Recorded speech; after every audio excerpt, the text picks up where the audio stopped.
자, 오늘은 코람데오 저희가 두 번째 시간입니다.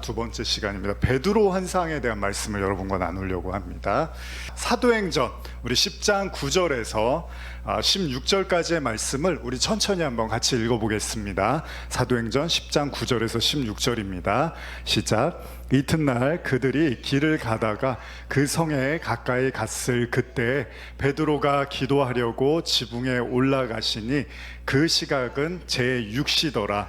그가 시장하여 먹고자 하매 사람들이 준비할 때 황홀한 중에 하늘이 열리며 한 그릇이 내려오는 것을 보니 큰 보자기 같고 내 귀를 메어 땅에 들이웠더라.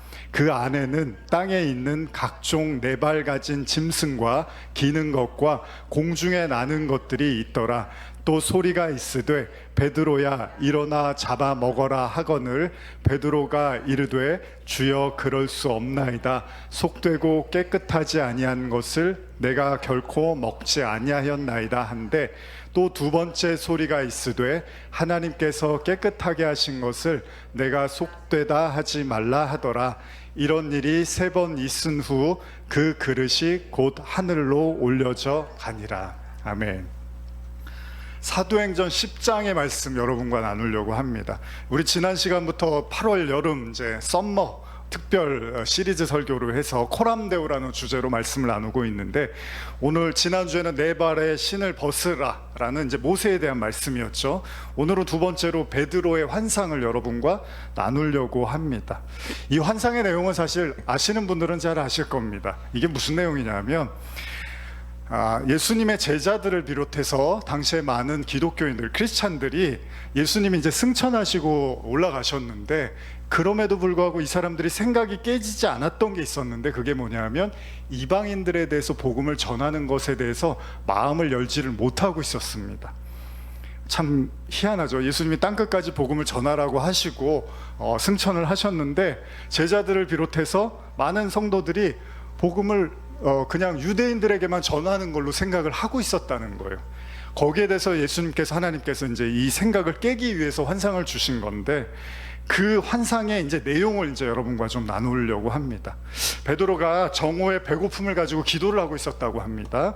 열심히 기도를 하는데 황홀한 중에, 이게 비몽사몽이라고도 하는데, 이제 기도하다 보면, 기도를 많이 하면 이제 졸렵기도 하고 비몽사몽해지기도 합니다. 또 배가 고프니까 더 그럴 수 있는 것 같아요. 지쳤던 베드로가 환상을 하나를 보는데, 그 환상은 여러분들이 지금 읽으신 것처럼 하늘이 열리면서 갑자기 보자기 같은 그릇이 내려옵니다. 그리고 그 그릇에는 이제 내 귀퉁이가 이렇게 메여서 하늘에서 내려오는데, 문제는 뭐냐면 그 그릇 안에 절대로 먹을 수 없는 네 발 가진 짐승, 그러니까 기는 거, 뭐 공중에 나는 거, 이런 것들이 있는데 부정한 짐승들이 그 안에 담겨 있었습니다. 베드로가 이제 보자마자 당황을 했을 거예요. 아니, 왜 이런 부정한 음식이 보이는 걸까? 부정한 동물이 보이는 걸까? 그때 하늘에서 소리가 납니다. 베드로야 잡아 먹어라. 이제 이런 말씀이 들려요. 자, 생각지도 못한 시각에 기도하던 중에 베드로가 당황스러운 환상을 본 겁니다. 이거를 잡아먹으라는 게 분명히 하나님의 음성 같은데, 근데 문제는 뭐냐면 자기가 지금까지 살아오면서 율법에 의해서 절대 먹지 말아야 되는, 먹어서는 안 되는 부정한 짐승이 그 안에 있었다는 겁니다. 그래서 만지는 것도, 여러분 유대인들은 정말 만지는 것도 부정하다고 생각을 하거든요. 그러니까 묘 같은 데 사람 죽은 묘나 이런 거 밟지도 말라고 해서 거기다 회를 뿌려놔요, 횟가루를. 그래서 예수님이 회칠한 무덤 이런 말씀하실 때도 그런 얘기였어요. 그러니까 아주 그 예민하고 민감하게 그 부정한 것과 정한 것을 가르는 생각이 있었는데, 베드로도 마찬가지였던 것 같아요. 아니, 이 부정한 짐승을 왜 하나님이 먹으라고 하시는 거지? 한 번도 상상도 해본 적이 없습니다. 근데도 불구하고 주님이 먹으라고 하시니까 베드로가 고민하다가 대답을 합니다. 아까 읽으신 본문인데 10장 14절 한번 읽어보겠습니다. 예, 시작. 베드로가 이르되 주여 그럴 수 없나이다. 속되고 깨끗하지 아니한 것을 내가 결코 먹지 아니하였나이다 한데, 그 어르신들이, 저도 어렸을 때 다리를 굉장히 많이 떨었거든요. 그럼 어르신들이 뭐예요? 다리 떨지 말라고 복 나간다 그러잖아요. 그러니까 그런 거 다 있잖아요. 뭐 하지, 밤에 휘파람 불지 말아라, 뱀 나온다, 다 그런 거 있잖아요. 베드로에게는 그냥 삶이 그랬던 거, 이건 부정한 거니까 당연히 먹지도 만져서도 안 된다고 생각해서 하나님께 당당하게 말합니다. 절대로 저는 먹을 수가 없습니다 라고 합니다. 근데 주님이 그러냐? 그럼 뭐 설명을 해주든지 그래도 먹어, 뭐 이게 아니라 그래도 먹으라는 거예요. 뭐 설명 없이 그래도 먹으라고 3번이나 말씀을 하시는데 베드로가 절대로 물러설 용기가 없어 보입니다.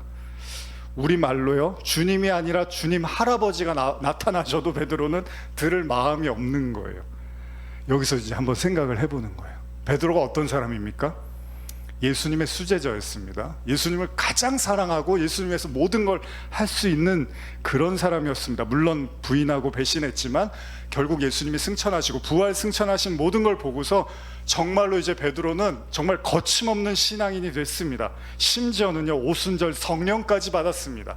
이 부분이 중요한데, 성령 받으라고 얘기 많이들 하시잖아요. 그래, 좋습니다. 성령도 받았어요. 그리고 목숨을 걸고 당당하게 복음을 선포하던 사람이 베드로였습니다. 그 어떤 핍박도 죽음도 베드로에게 주님의 뜻을 꺾을 수는 없습니다. 그런 베드로가 지금 자신의 입으로요, 하나님의 말씀 앞에서, 하나님의 임재 앞에서 3번이나 당당하게 거절을 하더라는 거예요. 아니, 이 정도면 한 번은 생각을 해봐야 되잖아요. 왜 자꾸 먹으라 그러세요? 뭐 이렇게 해야 되는데, 아니요, 저는 못하겠습니다라고 정확하게 3번을 말을 합니다. 예수님 부인할 때도 그렇게 3번 했잖아요. 똑같이 지금도 그렇게 말을 하고 있습니다. 이방 선교에 대한 복음의 메시지가 담겨있는 환상이었는데, 어쨌든 간에 하나님은 그 마음을 깨기 위해서 주신 환상이었습니다. 그러나 베드로가 이 순간까지도 유대인 디아스포라, 그러니까 유대인들에게만 복음을 전해야겠다는 이 생각과 이 환상이 맞물려 있는 거고, 결국 베드로가 3번을 거절했다는 것은 아직도 베드로의 생각에서는 유대인 외의 이방인에게는 복음이 필요하지 않다는 생각을 했던 것 같아요. 근데 분명히 예수님은, 하나님은 온 천하의 모든 사람들에게 복음을 전하라고 하셨는데 베드로에게는 그 생각까지 미치지를 못했던 거죠. 그 뜻을 이해를 하지 못했던 겁니다. 일단 거부를 합니다. 다시 말하면 이 거부를 다른 말로 하면 뭐죠? 여러분, 계속 하라 그러는데 안 하면 우리가 그 사람한테 뭐라 그러죠? 고집이 세다 그러죠. 아니, 3번이나 얘기했는데 왜 말을 안 듣니? 해라 라고 할 수 있습니다. 결국 베드로는 지금까지 살아왔던 전통과 관습으로 형성된 그 생각의 차이를, 주님의 그 자아가 주님의 명령을 따르는데 대단히 큰 걸림돌이 되고 있습니다. 지금 우리가 지난 시간에 모세 이야기를 나눴는데, 모세가 떨기나무, 그 가시나무에 임하신 그 하나님의 불, 빛을 봤어요. 그런데 하나님이 뭐라고 하셨죠? 가까이 오지 말라고 하고 내 발에 신을 벗으라고 말씀을 하십니다. 이 말씀을 통해서 우리가 뭘 나눴냐면, 하나님 앞에 나아간다는 것이 그렇게 쉽지만은 않다는 거예요. 가까이 오지 말라고 하세요, 하나님이. 그리고 그러려면 네 발에 신을 벗어야 된다는 거죠. 이게 무슨 얘기냐면, 하나님과의 친밀감을 유지한다는 건 다른 의미에서 하나님에 대한 경외심과 동시에 자신의 경험과 생각, 즉 신을 벗는 자세가 있을 때 하나님과 교통이 가능하다는 거예요. 많은 사람들이 찬양 집회나 이런 데 가면 막 은혜 받는다고 하죠. 막 눈물 흘리고, 물론 그것도 물론 하나님께서 하시는 일이라고 생각을 합니다. 근데 많은 경우에 그 자체에서 멈추는 경우가 많아요. 그러니까 눈물 흘리고 막 감정이 막 회복되고, 여기에는 좋은데 정작 하나님의 그 교통하심과 말씀의 깊은 곳에 들어가기 위해서는 뭐가 필요하냐 하면 하나님에 대한 경외심과 동시에 내 발에 신을 벗는 이 자세가 필요한데, 이게 쉽지가 않아요. 그래서 내 발에 신을 벗으라 그러면 사람들이 좋아해요. 이런 수련회 같은 데 하면 좋아하는데, 정작 진짜 말씀하시고자 하는 그 내 권리를 하나님께 양도한다라는 것에 있어서는 사람들이 두려워한다는 겁니다. 자, 오늘 베드로의 환상도 한번 생각을 해보세요. 베드로가 지금 하나님이 얼마나 깊이 임하셨는지 그 환상까지 정확하게 보여주십니다. 즉 코람데오의 상태에 있습니다. 베드로가 그 하나님을 만나고 있어요. 그런데 앞선 모세도 하나님께서 애굽에 들어가서 이스라엘 백성을 끄집어내라고 할 때 거부하잖아요. 마찬가지로 지금 베드로도 거절을 합니다. 일단 거절을 합니다. 즉 베드로에게 하나님의 말씀에 대한 경외심이 있는 것 같았고, 우리가 보기엔 자신의 생각을 얼마든지 내려놓는 사람인 줄 알았는데, 지금 이 환상을 통해서 여전히 베드로가 쉽게 깨지지 못하는 어떤 마음이 있다는 걸 발견하게 됩니다. 다시 말하면 신을 벗을 마음이 아직은 준비가 안 된 것 같아요. 자, 이것은 비단 모세나 베드로의 이야기만은 아닙니다. 이 땅을 살아가는 많은 성도들도 마찬가지입니다. 하나님께 가까이 가고는 싶어요. 그러나 내 발에 신을 벗고 싶지는 않는 거죠. 그래서 하나님이 나한테 가까이 오려면 네 발에 신을 먼저 벗어야 된다고 명확하게 모세에게 말씀하신 거라는 거죠. 아까도 말씀드린 것처럼 베드로가 누굽니까? 예수의 부름을 받고 공생애, 3년의 공생애와 십자가, 부활, 승천 다 보고 이제 성령까지 충만한 베드로였습니다.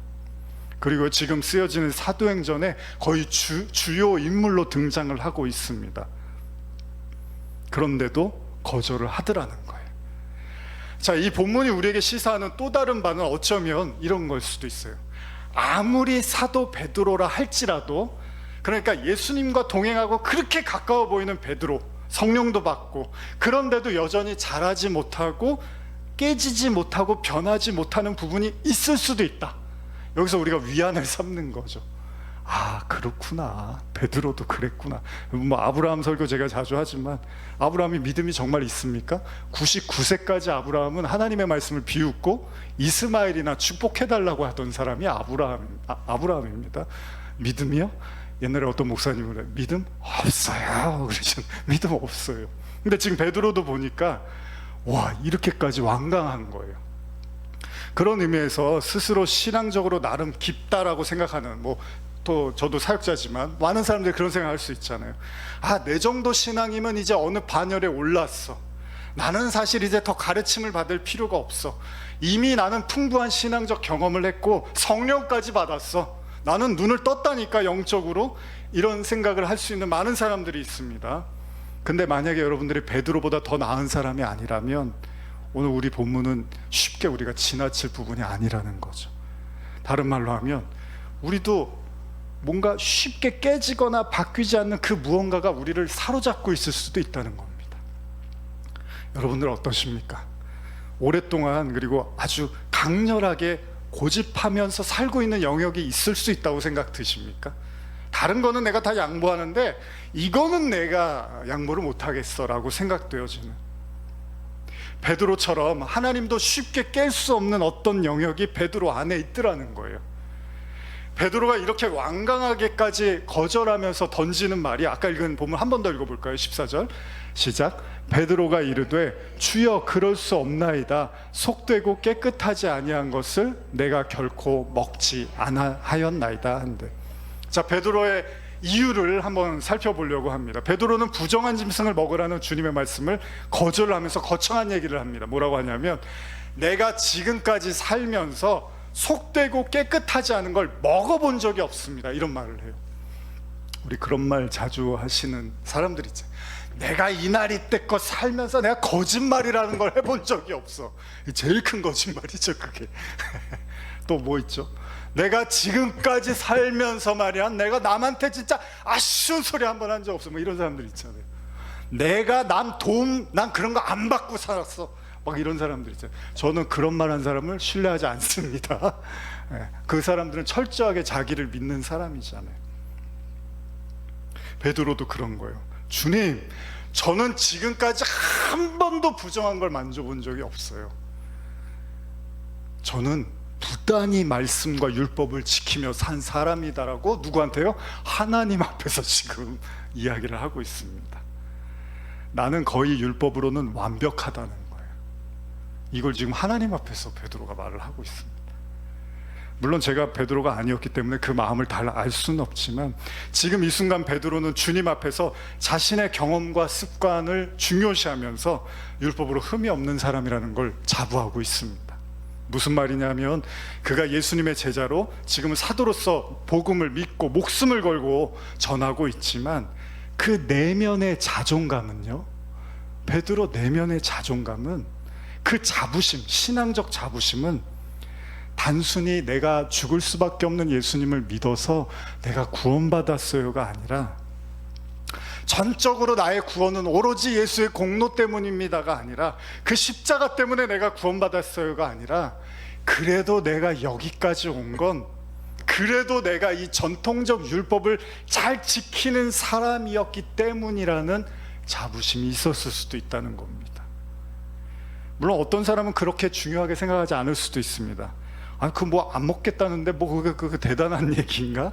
뭐 중요해, 그냥 그럴 수도 있는 거지라고 할 수 있지만, 그렇게 중요하지 않은 거면 왜 하나님께서 베드로에게 3번이나 말씀을 하셨겠냐는 거예요. 한 번도 아니고 3번이나 완벽하게 먹으라고 하시더라는 겁니다. 우리는 때때로 우리 자신을 위한 신앙생활을 합니다. 물론 그렇죠. 신앙생활을 자기 위해서 하지 다른 사람 위해서 하지 않잖아요. 구원받기 위해서 신앙생활을 하는 거죠. 나 좋자고 신앙생활을 하는 거고, 나 천국 가려고 신앙생활을 하는 게 맞습니다. 그런데 문제는 뭐냐면, 그 신앙생활이 오로지 내 생각을 벗어나지 못하는 영역에 있다면, 갇혀있는 어떤 생각 속에만 있다면 이건 얘기가 달라진다는 겁니다. 예수님이 뭐라고 하시냐면, 사람들이 성경에서 제일 중요한 게 뭡니까? 그러니까 2가지 말씀하세요. 뭐라 그러죠? 하나님을 사랑하고 이웃을 사랑해, 이렇게 말씀을 하십니다. 그 얘기는 뭐예요? 하나님만 사랑하는 게 아니라 하나님을 사랑하는 게 이웃을 사랑하는 거야 라고 벌써 그렇게 마음을 열어버리시는 거잖아요. 베드로는 모든 걸 다 할 수 있는 사람처럼 보이는데, 그런데 지금 복음의 주체이신 하나님 앞에서 이렇게 고집을 부리고 있습니다. 모든 신앙적 경험, 천상의 신앙을 몸소 체험한 베드로였음에도 불구하고 지금 베드로에게 중요한 건 내 습관과 전통이 옳다는 거예요. 그래도 하나님이 하시는 말씀인데 한번 생각해 보라고, 이렇게 할 수 있잖아요. 하나님 왜 자꾸 먹으라고 그러세요? 저 이거 안 먹던 건데 왜 이렇게 자꾸 먹으라고 하시는지 물어볼 수도 있잖아요. 베드로는 묻지도 않아요. 안 된다고만 얘기를 하고 있습니다. 신앙생활을 하면서 저도 스스로, 여러분도 그렇지만 느낄 때가 있잖아요. 예를 들면요, 굉장히 열심히 이게 주님을 위해서 하는 일이라고 생각을 했는데, 이건 나를 위한 게 아니라 이거 진짜 주님을 위한 거야 라고 했는데, 나중에 보면, 가만히 기도하고 생각해 보면 그것도 나를 위한 거구나 라는 생각을 할 때가 있잖아요. 저도 그럴 때가 많습니다. 아, 이건 정말 주님을 위한 거고 성도들을 위한 거야 라고 생각을 했는데, 나중에 보면 저조차고 한 것들이 많습니다. 우리 그런 말 많이 하잖아요. 당신 마음 편하려고 그러지 마세요, 이런 말 많이 하잖아요. 그럴 때 있습니다. 그래서 우리가 우리 자신을 너무 믿어도 안 됩니다. 사실 십자가를 진다는 것 중에 하나는 자기를 부인하고 자기 십자가를 진다는 거거든요. 자기를 부인한다는 건 나를 너무 신뢰하지 않는다는 거거든요. 그래서 그게 어려운 겁니다. 나를 신뢰하지 않고 하나님을 신뢰하는 거잖아요. 그게 십자가를 지는 삶인데, 베드로도 여전히 그 예수님의 십자가를 목격했지만 자기 자신에 대한 믿음이 만만치는 않아 보입니다. 우리가 지금 가지고 있는 생각과 관점이요, 사실 바르고 옳지 않을 수 있다는 거예요. 여러분들이 지금 고집을 부리면서 이게 맞다고 아주 확고하게 믿고 있는 그 생각이 틀릴 수도 있다는 겁니다. 대표적인 게 뭐였죠? 사도 바울 이야기가 그렇죠. 바울이 이제 사울 시절에 예수쟁이들을 엄청 핍박하면서 하나님의 영광이라고 생각을 했는데, 진짜 예수님이 나타나니까 뭐라 그래요? 너 왜 이렇게 나를 괴롭히냐 그러잖아요. 아니 이게 하나님 영광이 아니었어요? 예수쟁이들을 박해하는 게 하나님이 영광 아니었어요? 베드로가 충격을, 바울이 충격을 받습니다. 그때 눈이 앞이 안 보이고 사울이 그제서야 자기가 지금까지 알고 있고 믿었던 게 다 거짓이라는 걸 깨닫게 되는 거죠. 이걸 우리가 거듭났다고 하는 거거든요. 거듭났다는 건 그동안의 나의 전통적 습관적 그 확고했던 신앙과 그 신념과 그리고 그 관점을 완전히 내려놓고 정말 하나님을 향해서 눈을 뜨게 되는 거죠. 근데 그런 베드로예요. 지금 그렇게 거듭난 베드로인데도 불구하고 거절을 하더라는 거예요. 그래서 여러분, 제일 믿지 말아야 될 사람이 저기 다른 사람이 아니라 우리 자신일 때가 제일 많습니다. 그러니까 괜히 남 탓하고 남 미워할 때 많잖아요. 근데 가만히 보면 내 잘못이 더 클 때가 많습니다. 그런 의미에서 성도가 져야 할 십자가, 나를 부인하는 건 절대 쉬운 일이 아닙니다. 오죽하면 바울이 나는 날마다 죽노라 이렇게 얘기를 해요. 그러니까 그 얘기 뭐냐면, 나는 날마다 나를 신뢰하지 않는 법을 배운다는 거예요. 하나님을 신뢰하고 나를 내려놓는 법을 배우는 거죠. 제가 오늘 아침에 이제 오전에 일어나면 이제 설교나 뭐 이런 영상을 보는데 유튜브 영상 중에 그 이제 심리학 관련된 그런 영상이 하나 떴길래 봤는데 그런 영상이더라고요. 왜 잘해주는 사람한테 뒤통수를 맞는가 그런 썸네일이에요. 왜 더 잘해주면 그 사람이 나를 더 배신하는가 뭐 이런. 그래서 이게 무슨 뜻이지 이렇게 봤어요. 보면서 그렇구나. 근데 제가 그런 걸 그렇게 좋아하진 않는 게, 예수님은 뒤통수 맞고 뭐 해도 내가 심리학을 공부해서 저 사람들한테 내가 대응을 해야지, 당하고만 있으면 안 돼. 예수님은 그렇지 않으셨어요. 그래서 제가 제 아내하고 아이한테 보다가, 예수님은 그냥 십자가에서 그냥 가만히 계시잖아 아무 소리도 안 하시고 뭐 그런 얘기도 했는데, 여러분, 소돔과 고모라가 멸망할 때 아브라함이 뭐라 그러죠? 아니, 당신이 의롭습니까? 어떻게 소돔과 고모라에 선한 사람이 있으면 멸망시킬 수 있습니까? 라고 호통을 칩니다. 돌아온 탕자를요, 사랑으로 받아주는 아버지를 보면서 큰 형이 뭐라 그러죠?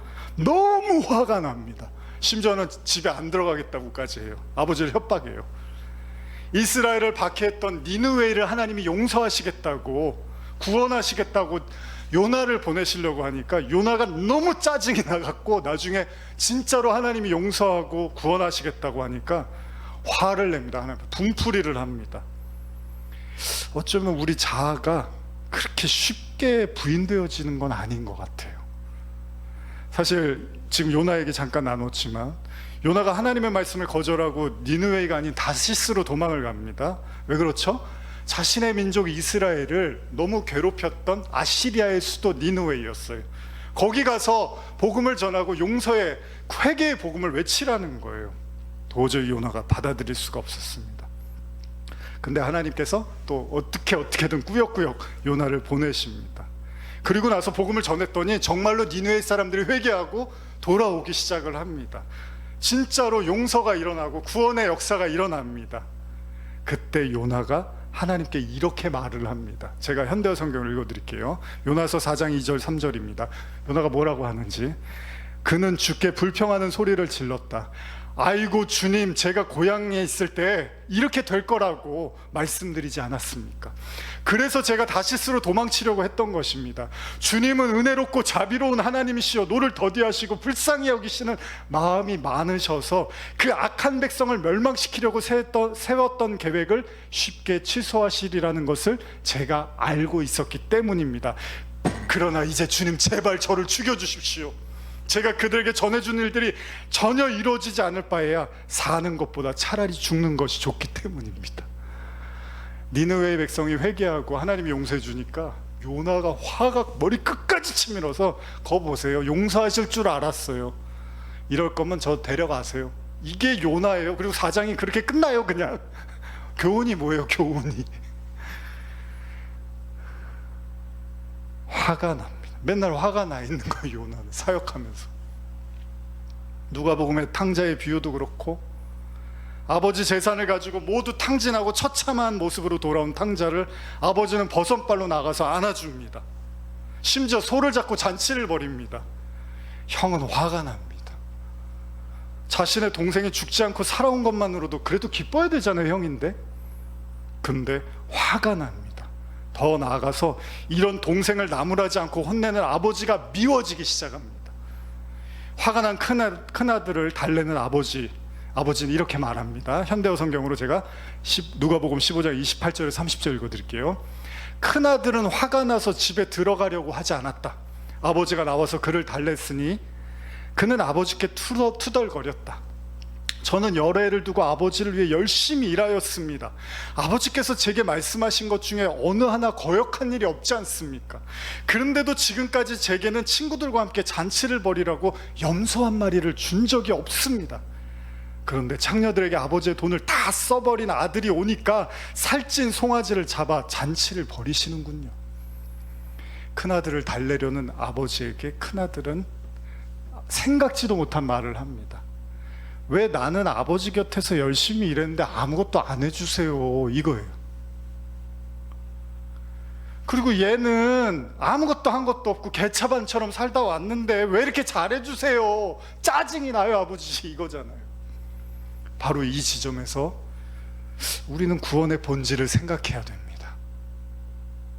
이 비유의 시작이 천국입니다. 천국에 대한 비유가 탕자의 비유거든요. 천국은 어떻게 들어가는 거죠? 아버지께 쉬지 않고 열심히 일해서 잘해서 말 잘 듣고 들어가는 게 천국인가요? 아버지 곁에서 성실히 예 알겠습니다 복종하고 시킨 대로 다 하고 그럼 그래 잘했어 천국에 들어와, 이게 천국인가요? 탕자의 비유를 보니까 그 반대예요. 절대로 내가 천국에 들어갈 만한 사람이 아닌데 왜 아버지가 나를 이렇게 받아주지? 라고 하는 아들은 아버지의 잔치에 들어오는데 그렇지 못한 아들은 들어가지를 못하더라는 거예요. 여러분, 구원은요, 저와 여러분들의 구원은요, 우리가 어떻게 살았고 뭘 했고가 아니라 원래 우리가 천국에 들어갈 수 없는 사람인데 어떤 공로도 의도 없지만 아버지의 무한하고 절대적인 사랑이 나를 뚫고 들어와서 나를 구원으로 인도하는 걸 구원이라고 하는 겁니다. 그걸 은혜라고 하는 겁니다. 앞선 요나 이야기도 다르지 않습니다. 하나님이 니느웨가 예뻐서 구원해 주신 겁니까? 아닙니다. 니느웨가 이스라엘 백성을 엄청 못살게 굴고 잔혹하게 대했습니다. 그래서 오죽하면 요나가 복음이 전하기 싫을 정도. 여러분들한테 여러분들의 원수한테 가서 복음 전하라고 하면 예 하실 분이 몇 분이나 계시겠습니까? 근데 또 예 해야 되는 거잖아요. 못하겠어요. 거절할 수만은 없는 거예요. 니느웨가 착해서 구원받은 게 아니고요, 하나님이요 요나를 통해서 심판과 회개의 메시지를 던지시게 하시고 결국 그들이 자신의 죄를 깨닫고 회개를 하니까 용서를 해준 겁니다. 요나가 깊이 다다르지 못했던 하나님의 마음, 큰 형이 깊이 이해하지 못했던 아버지의 마음, 즉 구원의 신비는요, 잘한 자에게는 상을 주고 못한 자는 벌을 주는 분이 아니라, 심지어는 당신의 백성을 무척이나 괴롭힌 니느웨의 백성이라 할지라도요, 회개하면 용서해 준다는 게 복음입니다. 여러분, 복음은 내 죄를 인정하고 회개하면 들어가는 거예요, 하나님 나라에. 이게 십자가 복음입니다. 이 외에는 다른 복음이 없습니다. 근데 요나는 이게 불만이었던 거잖아요. 왜 그렇게 하시냐는 거예요. 큰 형도 큰 아들도 왜 그냥 받아주냐는 거예요. 왜 그냥 용서하냐는 거예요. 왜 그냥 구원하시냐는 거예요. 이게 불편한 거예요. 여러분과 제 마음에도 이런 마음이 있을 수 있습니다. 아브라함이 소돔과 고모라 사건에서 하나님께 대들어요. 의인 50명 있으면 어쩔 거예요? 그래도 멸망시키실 겁니까? 40명 30명 이제 하나님하고 이제 거래를 해요. 그걸 불러요. 30명, 20명, 10명. 근데 나중에 얘기해 보니까 느끼는 거예요. 뭐죠? 아브라함이 뭘 깨닫죠? 거기에 의인이 없구나. 소돔과 고모라의 의인이 없구나. 근데 또 롯은 구원을 받아요. 그게 뭐죠? 그게 은혜로 구원을 받는 거예요. 구원이라는 게 뭘까요? 탕자가 아버지께 큰 죄를 짓고 다음과 같이 말합니다. 한번 성경 읽어볼까요? 네. 누가복음 15장 18절에서 19절입니다. 한번 같이 읽어보겠습니다. 시작. 내가 일어나 아버지께 가서 이르기를, 아버지, 내가 하늘과 아버지께 죄를 지었사오니 지금부터는 아버지의 아들이라 일컬음을 감당하지 못하게 했나이다. 나를 품꾼의 하나로 보소서 하리라 하고. 구원이라는 건요, 탕자와 같은 마음을 깨닫게 되고 그것이 여러분들 안에서 고백되어지는 거죠. 하나님이 우리를 자녀로 삼아주시는 게 구원이잖아요. 그런데 진짜 구원받은 사람들은 그럴 자격조차 없다는 사실을 뼈저리게 느낍니다. 신앙생활 오래 하다 보면요, 우리가 하나님께 따져요. 왜 내가 기도했는데 안 주시냐는 거예요. 왜 열심히 했는데 하나님은 아무 응답도 안 주시냐는 거예요. 왜 내 기도는 무시하고 나 이렇게 고생만 하는데 내버려 두시냐는 거예요. 사실 엄밀히 잣대를 대잖아요. 구원이 뭔지를 모르는 거예요. 구원받았다는 사실 자체가 뭔지를 모르다 보니까 왜 주지 않냐고 이 세상 것들 때문에 힘들어하고 시험 든다는 거죠. 근데 진짜 구원이 뭔지를 알면 그 구원만으로도 사실은 감사하게 되는 거죠. 뭐 어떤 분이 영상을 올렸는데 뭐 천국에 누가 환상을 봤는데, 천국에 가니까 다 잘 사는 게 아니라 뭐 신문지에서 사는 사람도 있고 신문지 깔고 사는 사람 다 그 급이 다르더래요.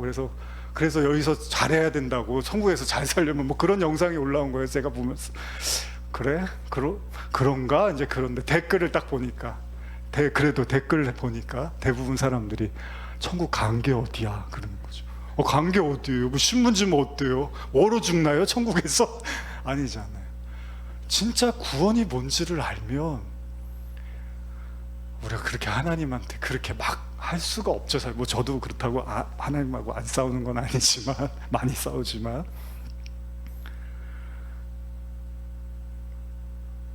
탕자의 비유의 큰아들처럼 도대체 지금까지 나한테 해준 게 뭐냐고 하죠. 근데 그 아버지가 형한테 뭐라고 얘기하시는지 한번 같이 읽어볼게요. 감동적인 말씀인데, 누가복음 15장 31절 32절입니다. 시작. 아버지가 이르되 너는 항상 나와 함께 있으니 내 것이 다 내 것이로 돼. 이 내 동생은 죽었다가 살아났으며 내가 잃었다가 얻었기로 우리가 즐거워하고 기뻐하는 것이 마땅하니라. 아멘.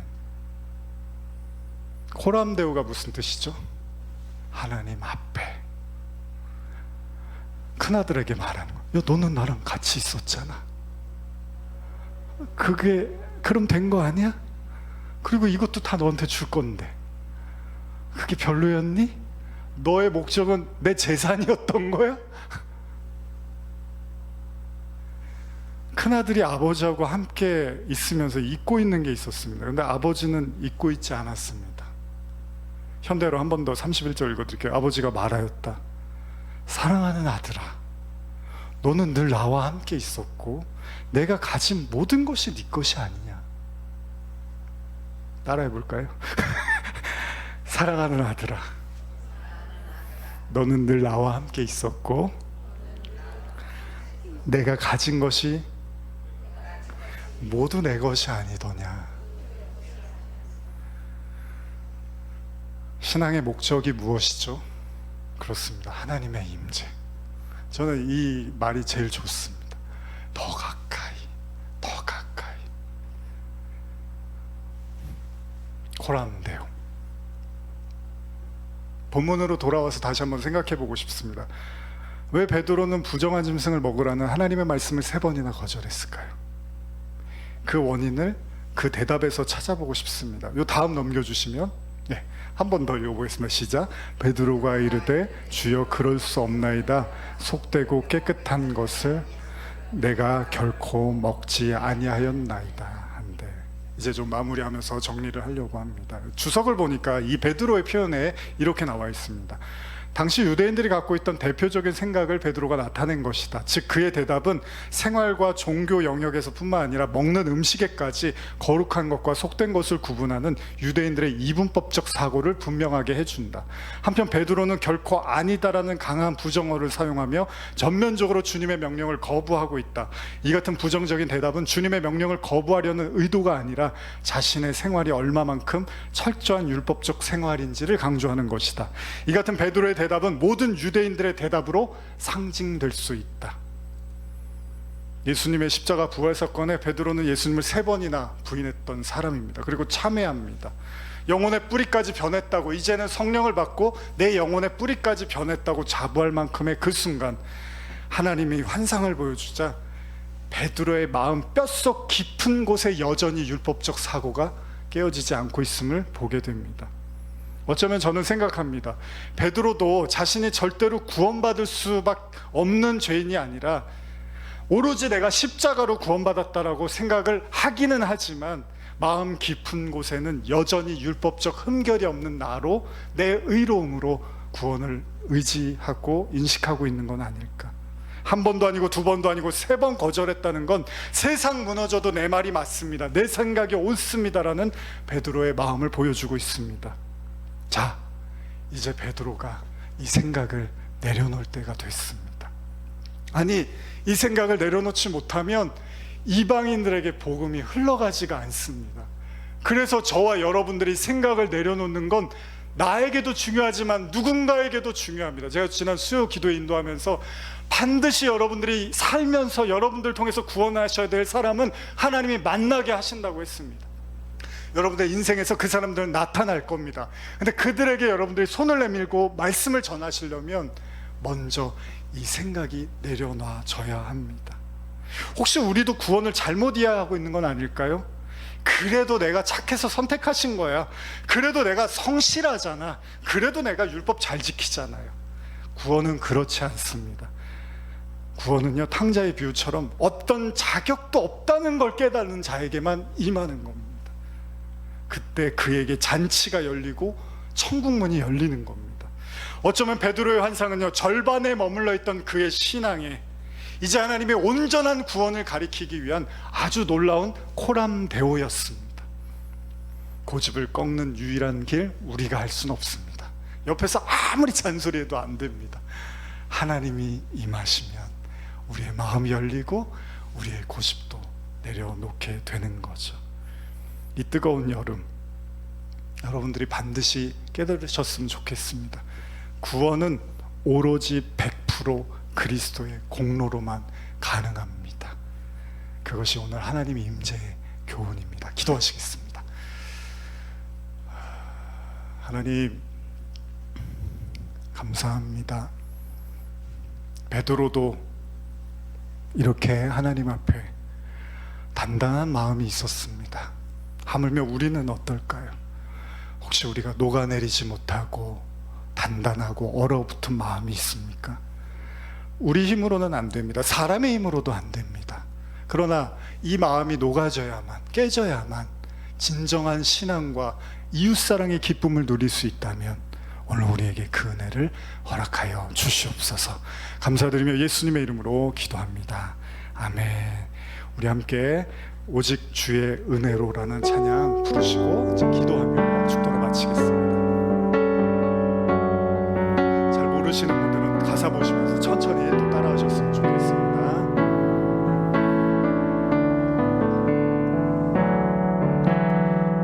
오직 주의 은혜로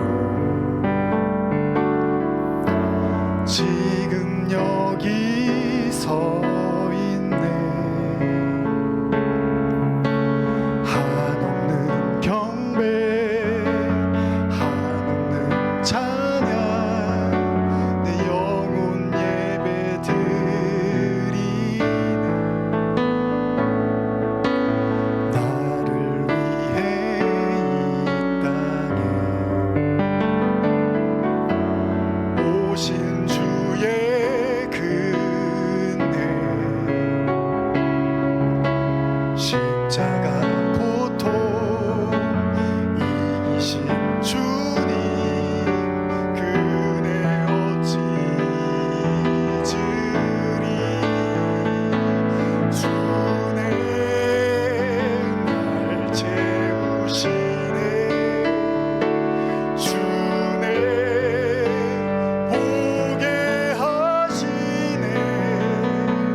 오직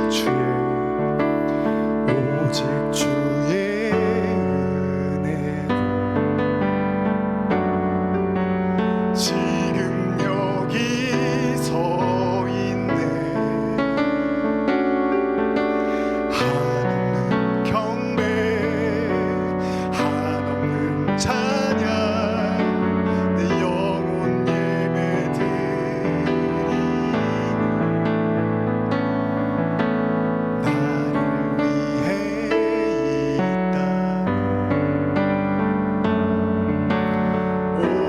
주의 근혜 십자가 고통 이기신 주님 그네 어찌 잊으리 주네 날 채우시네 주네 보게 하시네 살아가는 동안 은혜로만 살리 십자가로 주네 날 채우시네 주네 보게 하시네 살아가는 동안 은혜로만 살리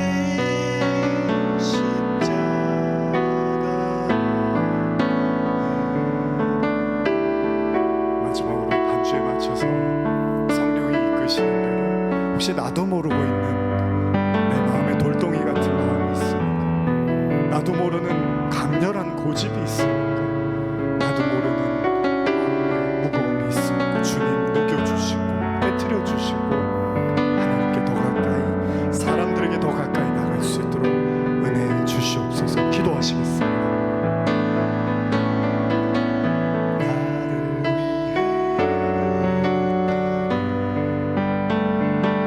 위해 오신 주의 근혜 십자가 고통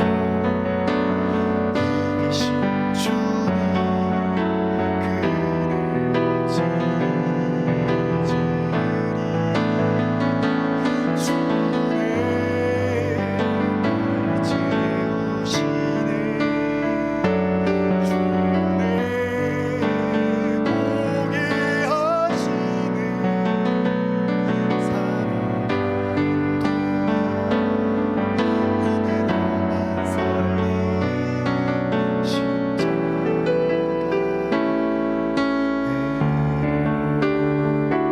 주네 날 채우시네 주네 보게 하시네 살아가는 동안 은혜로만 살리 십자가로